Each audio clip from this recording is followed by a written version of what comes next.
The motorcycle industry is taking a nosedive in 2025, and dealerships are feeling the heat. Showrooms are overflowing with unsold bikes, pristine machines gathering dust as sales bottom out. We're uncovering the 6 motorcycle models that dealers just can't sell, ranging from overhyped failures to overpriced flops. Think Harley's electric misstep or BMW's bank-breaking barge. Number 6. Harley-Davidson Live Wire, tagged at $22,000. It features a 15.5 kilowatt battery and an electric motor that pushes out 105 horsepower and 86 lb-ft of torque, enough for a 0 to 60 mph dash in just 3 seconds. Harley pitched it as a revolutionary step, aiming at younger, eco-aware riders with a sleek look, silent ride, and specs like a 4.3-inch touchscreen, regenerative braking, and 7 riding modes. It's a bold break from Harley's signature V-twin growl, but that's also where the trouble starts. The first major issue? Range. Harley claims 146 miles in city riding, but on highways, that drops to 95 miles or even less if you ride aggressively. Charging's another letdown. It takes 10 hours on a regular outlet or 1 hour on a DC fast charger, if you can even find one outside urban hubs. At $22,000, it's up against gas bikes offering triple the range with 0 downtime. Take the Kawasaki Ninja H2 SX SE, $25,000, $200 horsepower, 300-mile range, and a quick fill-up. Even electric rivals like the Zero SRF deliver 161 miles for $20,000 with comparable performance. Harley's usual audience, older riders who love that thunderous engine, aren't biting. And the younger crowd Harley hoped to capture, they're put off by the steep price and mediocre range. The Livewire's market day supply is 280 days, a clear sign it's gathering dust. One rider shared, "It's a thrill to ride, but not a $22,000 thrill. My Tesla does more for less." An industry analyst noted, Harley miscalculated the crossover between eco-conscious buyers and gearheads, and while you skip oil changes, the Livewire's proprietary charging and pricey tires mean you're still shelling out. Harley's dealer network built for gas bikes isn't quite up to speed with electric service, causing long repair delays. Despite cutting-edge tech, it's just not practical enough, short-circuiting Harley's electric dream in a market that's unwilling, or unable, to foot the bill. Number 5. Indian Scout Bobber, 6, coming in at $10,749. It's powered by a 999cc liquid-cooled V-twin delivering 78 horsepower and 65 lb-ft of torque, plenty for cruising around town or short highway bursts. Its darkened styling, low 25.6-inch seat, and stripped-back design give it a cool, user-friendly vibe. Indian marketed it as a bold entry-level cruiser, ideal for newbies or those wanting a lighter alternative to the brand's big bikes. But it doesn't quite live up to the promise. For starters, the Scout Bobber 60 feels sluggish on the open road. Its 0 to 60 mph time hovers around 5 seconds, slower than rivals like the Yamaha Bolt, which brings more zip from a similar-sized engine. Comfort is another weak spot. The suspension is basic, 4.7 inches up front, just 2 inches in the rear, making long rides a jarring experience. No passenger seat or pegs unless you pay extra, and that solo seat starts to ache after about an hour. Riders seeking weekend versatility. Technology? Practically non-existent. In 2025, even low-cost bikes come with ride-by-wire throttles, selectable ride modes, and basic Bluetooth. The Bobber 60 has none of that.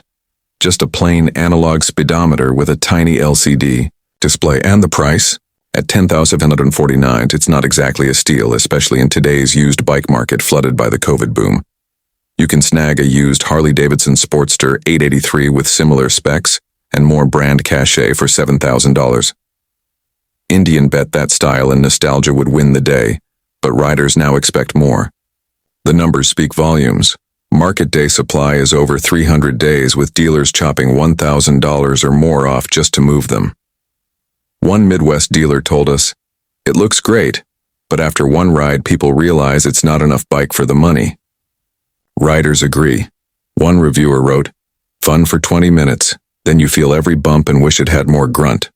Polaris, Indian's parent company, has a hit with the overall Scout range, but the Bobber 60's lack of features and limited use case has it stuck in neutral in a market that demands more than looks. Number 4. Triumph Rocket 3 GT. We have the Triumph Rocket 3 GT, a marvel of engineering that's become a commercial misfire.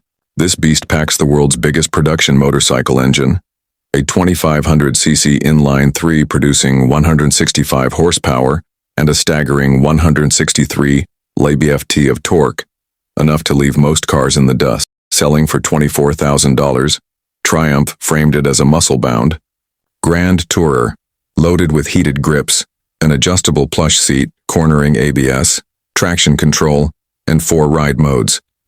It's a bold statement bike, meant to turn heads and dominate the tarmac. But in 2025, that message isn't resonating. It's the sheer overkill that hurts it. Tipping the scales at over 700 pounds wet, the Rocket 3 GT is a beast to manage, especially in traffic or at slow speeds. A 31.1-inch seat height isn't exactly beginner-friendly, and maneuvering it often feels like a gym workout. Fuel economy is atrocious, just 19 mpg. That 4.8-gallon tank runs dry after only 90 miles, which at $4.50 per gallon translates to roughly $200 a month in gas. Compare that to the Honda ST1300, which gets 40 mpg and costs $5,000 less brand new. Maintenance doesn't come cheap either. Specialized parts and Triumph's premium service rates mean oil changes can cost $100+, and major service can run up to $800. The Rocket 3 GT appeals to a small, shrinking group, veteran riders who live for brute force and don't mind the cost. But that group is dwindling fast. With financial concerns growing and rising eco-awareness, gas guzzlers like this are a hard sell. Triumph's own numbers show a 325-day market day supply, nearly 11 months to clear inventory. One analyst put it bluntly, "It's a triumph of engineering but a disaster in timing. The market has moved on." Riders echo the sentiment. One forum user said, "It's a thrill until you hit a gas pump or speed bump, then it's a burden." Triumph went all in on bigger is better, but in 2025 practicality wins. Competitors like the Ducati Diavel V4 offer the same excitement with better mileage and lower weight for $26,000. The Rocket 3 GT's extravagant design and steep upkeep have left it marooned, a leftover from a time when excess ruled. The Harley-Davidson Nightster Special. Starting at $13,499, the Nightster Special was supposed to be Harley's new age Sportster, a liquid-cooled 975cc Revolution Max engine, 90 horsepower, 70 pound-feet of torque, and a sleeker, modern design. It adds features like cruise control, a TFT display, and selectable ride modes. On paper, it looked like the perfect gateway Harley, but it's become one of the hardest bikes for dealerships to offload. Why? First off, traditional Sportster fans aren't connecting with the Revolution Max engine. It revs high, lacks the classic potato-potato thump, and feels more like a sport bike twin than a cruiser mill. Then there's the styling. While modern, it's polarizing. Many say it lacks that unmistakable Harley silhouette. And the fuel tank? It's actually an airbox cover. The real tank sits under the seat, confusing even seasoned riders. At nearly $14,000 after fees, it competes with bikes offering more performance or better long-distance capability. The suspension is basic, and the seat isn't comfortable for rides longer than an hour. Real-world MPG is decent, about 49 mpg. But the 3.1-gallon tank means you're hunting for gas around every 150 miles. Not ideal for any sort of touring. Depreciation has been brutal. Used 2023 models are showing up for $9,000 with under 2,000 miles. One Florida dealer admitted, "We can't move them. People trade in Softails or old Sportsters and leave disappointed."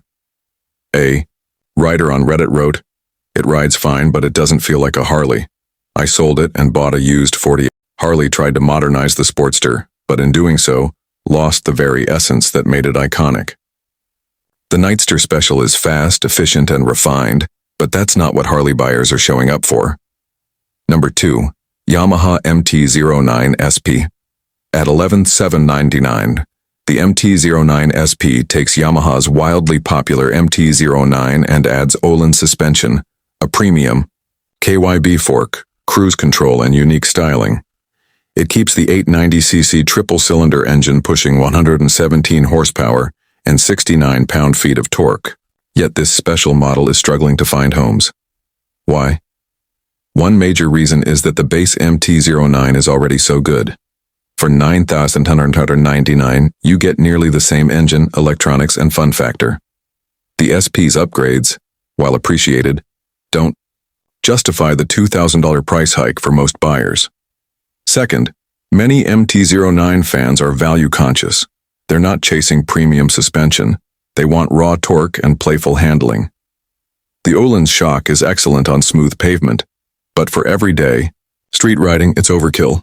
It also reveals the MT-09's chassis flaws, pushing the limits of a frame designed for a budget bike.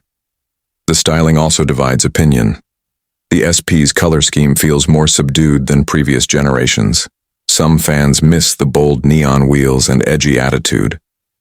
There's also the matter of refinement. The quickshifter is jerky at lower revs, and the new TFT interface, while pretty, isn't the most intuitive. In used markets, MT-09 SPs are now listing for around $9,500 with minimal mileage. One New York dealer said, "Most people just buy the base model. The SP sits there looking pretty." Yamaha built a premium version of an already great bike, but it turns out the original was so good, riders didn't see the need to spend extra. Number 1. Harley-Davidson Pan America, $1,250. Special starting at $2,399, the Pan America 1250 Special was Harley's bold leap into the ADV market. On paper, it's a hit: 150 horsepower revolution, max V-twin, semi-active suspension, adaptive ride height, a big TFT screen, and competitive off-road chops. But despite a strong start, it's now the slowest-selling Harley in several regions. Why? Because ADV riders are a demanding bunch. And while the Pan America performs well, reliability concerns are stacking up. Reports of faulty sensors, overheating, issues, and finicky electronics have shaken confidence. The adaptive ride height is brilliant when it works, but expensive to fix when it doesn't. Some early owners experienced sensor failures that left the suspension stuck. The bike's styling is also love it or hate it. Some appreciate the rugged transformer-like look. Others find it awkward and bulky. Despite its capabilities, Harley still battles brand perception. Many ADV riders hesitate to trust a company best known for cruisers to build a serious dirt-capable machine. On top of that, parts availability and servicing have proven to be a challenge, especially when venturing into remote areas where Harley support is scarce. Used 2023 Pan America Specials with under 5,000 miles are now dipping below $15,000. Dealers are even offering rebates up to $2,500 to clear stock. One owner said, "It's great when it works, but I don't trust it off-road. I went back to a GS." Harley swung big with the Pan America, and while it showed they could build something competitive, it may have arrived before the market was ready to accept it. In the end, it's a bike caught between two worlds, and struggling to find a permanent home in either. Reliability isn't just a feature, it's peace of mind on every ride. Whether you crave long-distance adventures or daily commutes, these motorcycles have proven they can go the distance without breaking a sweat. So, which one would you trust with your journey? Drop your pick in the comments and